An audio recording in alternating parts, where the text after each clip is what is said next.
Assalamualaikum warahmatullahi wabarakatuh. Mohon maaf Bu ya, sebenarnya apa itu golongan Salafi dan Wahabi? Apakah golongan tersebut adalah di luar Ahlus Sunnah?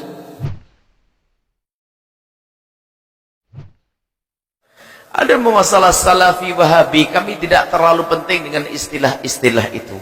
Ada akidah yang harus kita patuhi adalah akidah ahli sunnati wal jamaatil asy'ariyati atau maturidiyati. Itu akidah yang selama ini di penjuru dunia. Dan jangan diingkari masalah asy'ariyah sekaligus sufiyah itu. Kalau orang mengingkari asy'ariyah itu karena kesombongannya. Ulama dunia, ulama hadis, kecuali sekarang ada orang model-model orang akhir zaman membuat data-data palsu. Bisa Ibnu Hajar al-Asqalani dikatakan dia bukan Asy'ari dan sebagainya, membuat data palsu.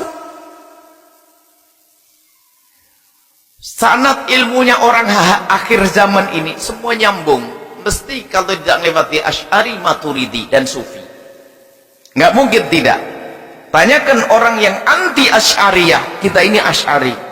Kalau kita paham, kita adalah paham akidah adalah Abul Hasan al-Asy'ari, ahli sunnah wal jamaah, pengikut Abul Hasan al-Asy'ari. Dan Abul Hasan al-Asy'ari bukan mendatangkan sesuatu yang baru, tapi beliau memetamhis, memilah, karena bersama berkembangnya zaman, pertemuan antara negara dengan negara, ini pertukaran budaya dan sebagainya, ini akan bercampur juga agama-agama, sehingga masuk ke dalam Islam ini macam-macam, dari falsafah dan sebagainya.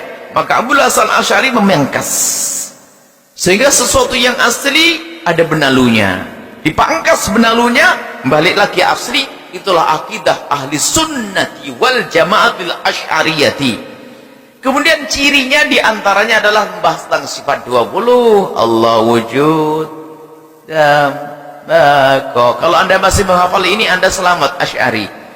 Kalau sudah anda mulai berani, enggak benar itu sifat 20, siapa yang bagi-bagi itu? Ini sudah, awas, hati-hati itu. Nah, terlepas dari namanya apa saja, namanya biarpun namanya ahli hadis, katanya ahli sunnah, katanya ahli apa lagi, maka kami tidak peduli tentang nama-nama itu. Yang jelas akidah yang harus kita pertahankan adalah akidah ahli sunnati wal jamaati al-asy'ariyati. Dan ini Abul Hasan al-Asy'ari juga lagi ada pemalsu data tentang Abul Hasan, membuat cerita tentang Abul Hasan al-Asy'ari. Ceritanya cerita lucu. Abul Hasan al-Asy'ari adalah keluar dari manhaj kita sekarang ini. Yang lebih tahu adalah muridnya. Orang akhir zaman sok lebih tahu tentang Abul Hasan al-Asy'ari. Aneh bener. Begitulah ahli fitnah membuat kerusakan di muka bumi ini. Jadi tidak peduli apakah gelugeran namanya Wahabi, Salafi, Hadithi, Athari, semuanya. Kami tidak peduli tentang istilah. Tapi kita kembali kepada esensi makna. Akidah yang benar adalah akidah Islam ahli sunnati wal jamaati al-asy'ariyati. Sudah akrab dengan anda dari dulu. Ciri ahli sunnah yang sangat kental pada anda adalah, yang sangat jelas pada anda, waktu anda kecil suruh mengatakan Allah, Abu Bakar, sahabat Nabi, Umar, Uthman, Sayyidina Ali, sanjungan kepada sahabat Nabi, itu ahli sunnah. Kemudian ciri Asy'ari adalah Allah wujud kita bako. Ini ciri. Biarpun pembahasan Asy'ari tidak hanya terbatas di urusan sifat 20. Sifat Allah sangat banyak. Dan sifat 20 adalah sebagian kecil dari sifat Allah dibahas dalam sifat 20 itu. Karena di dalam sifat 20 ini terjadi perdebatan antara kaum Mu'tazilah, kaum Jabariyah dan seterusnya, sehingga para ulama perlu membahas sifat 20. Adapun yang lainnya nggak perlu diskusikan tentang Rahman, Rahim Allah, sudah jelas. Ini. Kemudian masalah Salafi, kita Salafi. Salafi itu apa sih? Salaf itu adalah dahulu, khalaf berikut. Salafi Apakah ada madhab salafi? Madhab salafi itu apa sih? Bagaimana saya menjadi seorang salaf? Apakah yang dinamakan salafi itu adalah orang apa ngikuti Nabi dan sahabat Nabi begitu?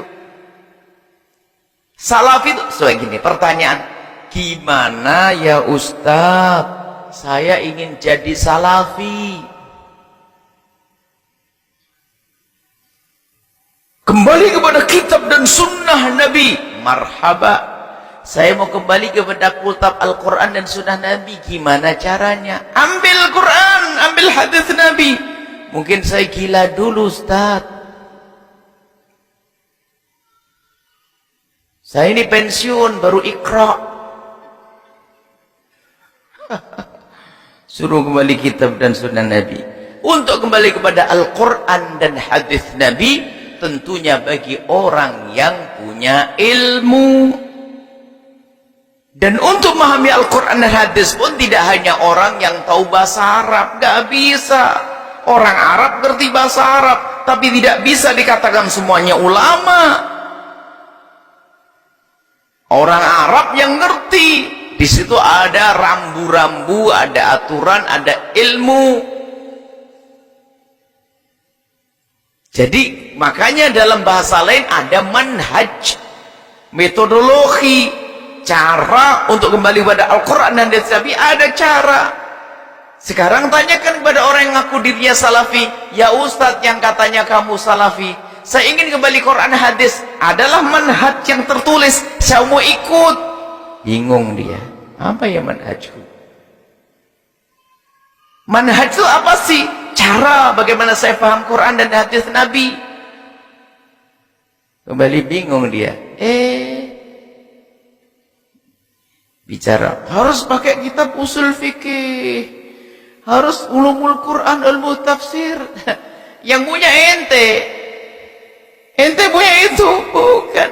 Yang punya adalah betul Imam Syafi'i mencetuskan ilmu usul fikih, rambu-rambu, undang-undang, aturan, kaidah-kaidah memahami Al-Quran hadis. Maka Imam Syafi'i punya manhaj, metodologi bagaimana orang paham Al-Quran. Ini loh caranya. Imam Syafi'i waktu itu ditanya oleh muridnya, gurunya Ibnul Mahdi, tentang orang-orang ini kok banyak salah memahami Al-Quran, memahami hadis. Ini gimana ya Syafi'i?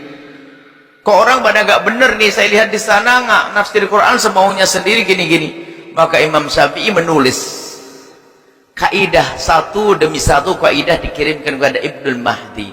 Setelah itu kaidah dikumpulkan, ternyata ini kaidah bagaimana memahami Al-Quran dan memahami hadis Nabi SAW, disebut dengan istilah Ar-Risalah. Kitab Risalah adalah kitab usul fikih yang dikumpulkan Imam Syafi'i. Setelah itu madhab Malik juga punya kaidah, cuman belum dibukukan. Setelah itu madhab Malik membukukan juga, madhab Hanifi membukukan, madhab Syafi'i membukukan.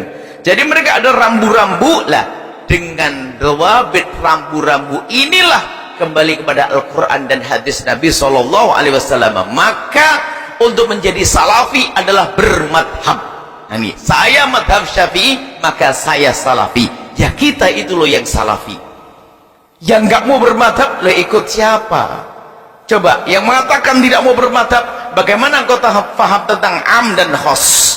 Bagaimana engkau paham mutlak muqayyad? Bagaimana engkau paham tentang nasih mansuh? Dari mana kau ambil ilmu itu semuanya? Saya ngintip dari Imam Syafi'i. Ya sudah ngintip, suka ngintip, sudah mengintip, ngaku dia paling hebat. Nggak begitu caranya. Kita insaf, sealim apapun orang madhab Syafi'i seperti Nawawi, insaf aku alim, tapi pun demikian ilmu ini manhajku, cara memahami fikihku aku ambil dari manhaj Syafi'i. Makanya Imam Nawawi dikatakan beliau adalah Asy-Syafi'i, bermadhab Syafi'i.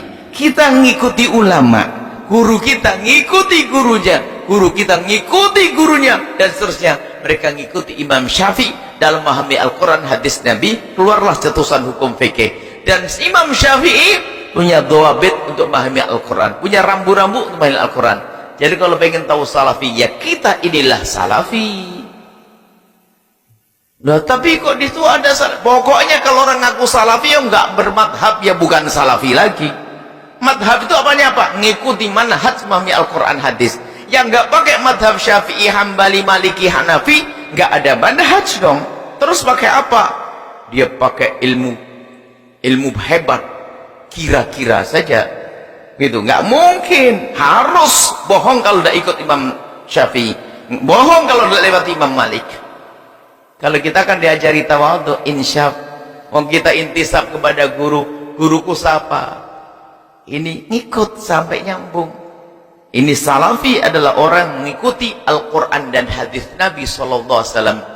Sekarang ada orang mengatakan, kita sholat seperti sholatnya Rasulullah, bukan seperti sholatnya madhab Syafi'i. Ada orang, hebat benar nih orang. Kita sholat seperti sholatnya Rasulullah, bukan sholat seperti madhabnya Syafi'i, bukan seperti sholatnya madhab Malik. Ini kan orang kurang ajar kepada madhab Syafi'i. Soal mengatakan Syafi'i sholatnya tidak seperti sholatnya Rasulullah. Satu. Yang kedua, dia akan mengatakan aku lebih hebat dari Syafi'i. Orang akhir zaman ngomong begitu. Ini model-model orang akhir zaman, membuat kerusakan di muka bumi ini. Dan umat menjadi retak, umat menjadi tidak akur, tidak indah di saat munculnya orang-orang semacam ini. Sehingga dalam kalangan para ulama itu biasa madhab Malik berguru dengan madhab Syafi'i dan seterusnya, biasa pertukaran guru itu tidak ada masalah. Bahkan Imam Abu Hanifah, Imam Malik pun adalah gurunya Imam Syafi'i, dan Imam Syafi'i juga gurunya Imam Ahmad ibn Hanbal. Jadi bukan permusuhan, tapi akhir zaman kita dibikin permusuhan. Nah, ini kerusakan di muka bumi ini adalah orang-orang penyebar fitnah yang sesaat mengatakan dirinya ahli sunnah wal jamaah, tapi dia jauh daripada manhaj ahli sunnah. Sesaat mengatakan dirinya salafi, tapi tidak tahu salafi model apa. Salafi sesungguhnya adalah kita. Kalau anda bermadhab, maka anda adalah salafi, karena bermadhab adalah mengikuti ulama, dan ulama itu yang punya metodologi untuk kembali kepada Al-Quran dan hadis Nabi SAW. Wallahu a'lam.